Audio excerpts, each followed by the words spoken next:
ఆ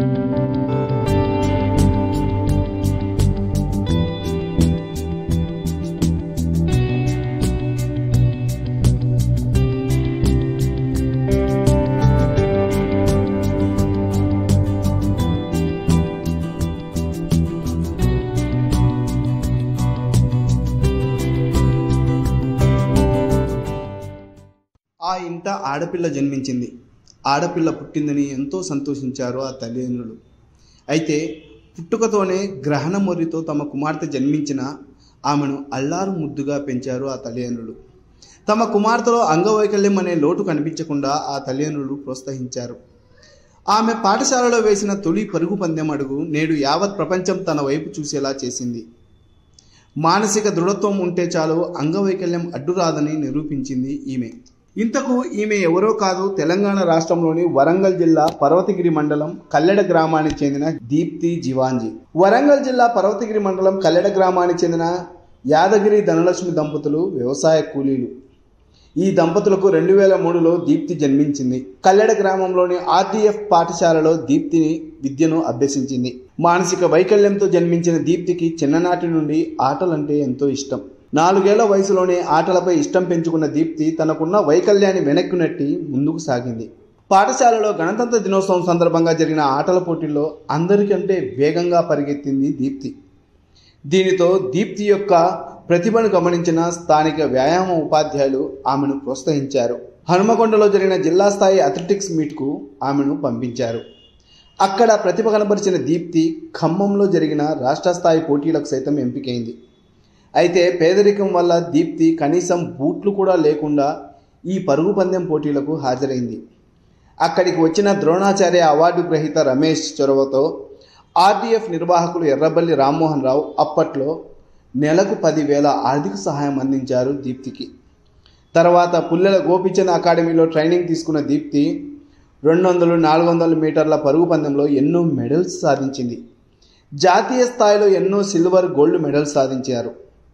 దీప్తి జాతీయ, అంతర్జాతీయ స్థాయిలో సుదూర ప్రాంతాలకు వెళ్ళినప్పుడు ఫ్లైట్ టికెట్ ఖర్చులు కూడా ఆర్డీఎఫ్ నిర్వాహకులే భరించేవారని దీప్తి తల్లి ధనలక్ష్మి తెలిపారు. ప్రతి జన్మవందనానికి దీప్తి ఏదో ఒక ప్రైజ్ మా ఇంటికి తీసుకొచ్చేది. ప్రతి పిల్లలు చదువుకుంటే దీప్తి కొద్దిగా చదువు రాకపోయేది.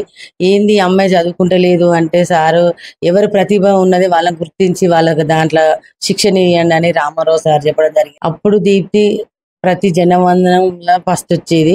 జిల్లా మీట్కు జేఎన్ఏ స్టేడియం వెళ్ళడం జరిగినది. అక్కడ ఆ జిల్లా మీట్ లో దీప్తి ఫస్ట్ రావడం జరిగింది. దీప్తి పరిగెత్తుతున్నప్పటికీ షూ లేదు మా దీప్తికి. అయితే షూ అని వాళ్ళు అనగలిగే అంతలోపే మేము కొనియలేకపోయినాం షూ.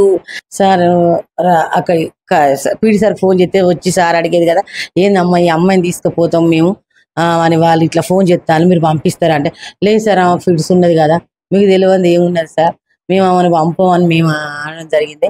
ఏం కదమ్మా నేను చూసుకుంటే దీప్తి మీరు పంపించనగానే అక్కడ పంపించి ఎక్కించినాక రామో సార్ని కలవడం జరిగినది. ఈ అమ్మాయికి ఏదైనా సహాయం అందిస్తాం మనం అని సార్ మైత్రా కంపెనీ నుంచి దీప్తికి సహాయం అందించేవాడు. షూలు, స్పైకు, డ్రెస్సులు ప్రతి ఒక్కటిగా కొన్ని గోపిచంద్ సార్ మైత్రా కంపెనీ నుంచి సార్ పెట్టేవాడు. ఇంకా 4 రోజులు పోతానంగా ముందుగానే ఫ్లైట్ టికెట్ చేయించేవాళ్ళు. ఎన్నో సార్లు సార్ ఇప్పటికీ 4-5 గోల్డ్ మెడల్ కొట్టింది. ఇంటర్నేషనల్ పోయిన కాడ కూడా మన ఏషియన్ గోల్డ్ మెడల్ కూడా వేరే సార్ను పంపిస్తా అంటే, ఎట్లా దీప్తికి భాష రాదు, ఏం రాదు, ఉట్టి అమాయకురాలు అని మళ్ళీ గోపిచంద్ సార్ మనసులో పెట్టుకొని మళ్ళీ ఆ సార్కు టికెట్ కొనిచ్చి ఆ సార్ని కూడా అక్కడ పంపించి దీప్తి ఏషియన్ మెడల్ కూడా గోల్డ్ మెడల్ తీసుకొని రావడం జరిగినది. అయితే తాజాగా జపాన్ దేశంలోని కోబ్లో జరిగిన పారా అథ్లెటిక్స్ ప్రపంచ ఛాంపియన్షిప్లో రికార్డు సృష్టించి దీప్తి బంగారు పథకం సాధించింది. ఇక ఇంతకన్నా సంతోషం మరొకటి లేదంటున్నారు వారి తల్లిదండ్రులు. ఇలా చిన్ననాటి నుండే దీప్తి ఎక్కడికి పోటీలకు వెళ్ళినా సరే పథకాల పంటే. ఆర్డీఎఫ్ పాఠశాల కరెస్పాండెంట్ అశోక్ చారి మాట్లాడుతూ, దీప్తి ప్రపంచ పారా అథ్లెటిక్స్ గోల్డ్ మెడల్ సాధించడం పట్ల తాము ఎంతో గర్వపడుతున్నామన్నారు. ఈ ఏడాదిలో జరగబోయే ఒలింపిక్స్లో దీప్తి గోల్డ్ మెడల్ సాధించాలని ఆయన ఆకాంక్షించారు. సో ఈరోజు జీవంజీ దీప్తి వరల్డ్ రికార్డు నెలకొల్పడం అనేది చాలా సంతోషకరమైన విషయము. ఇది చాలా గొప్ప విషయమైనగా మేము భావించుకుంటున్నాము. ఈ సందర్భంగా మా ఆర్డీఎఫ్ తరపున జీవంజీ దీప్తికి అభినందిస్తున్నాము. లైఫ్లో ఇంకా మంచి ఎదగాలని, అలాగే ఒలింపిక్లో కూడా గోల్డ్ మెడల్ సాధించాలని ఆశిస్తున్నాం. ఏది ఏమైనా ఒక చిన్న వ్యవసాయ కూలీ కుటుంబంలో జన్మించిన దీప్తి అంచెలంచెలుగా మానసిక వైకల్యాన్ని సైతము అధిగమించి నేడు ప్రపంచమే తన వైపు చూసేలా సాధన చేసి బంగారు పతకాన్ని సాధించడం మనందరికీ గర్వకారణం.